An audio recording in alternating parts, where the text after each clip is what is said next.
Welcome back to Full Course Online. In this tutorial, we'll learn how to add and format columns in Microsoft Word. Columns are often used in newsletters, magazines, and brochures. To add them to the text, click inside the text or select the text.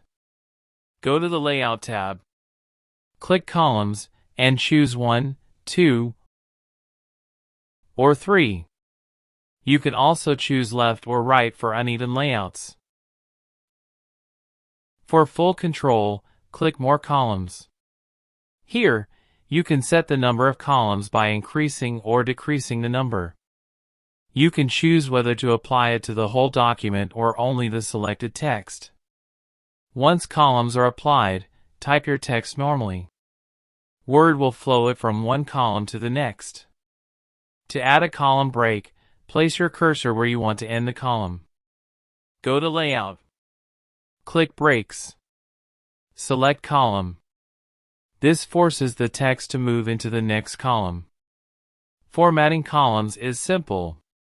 You can adjust width and spacing by opening more columns again. You can draw a line between columns. Just check the box line between if you want a vertical line between columns.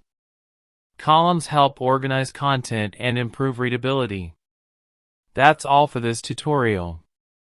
If this video was helpful, please like it, share it, and subscribe to Full Course Online. Thanks for watching, and I'll see you in the next video.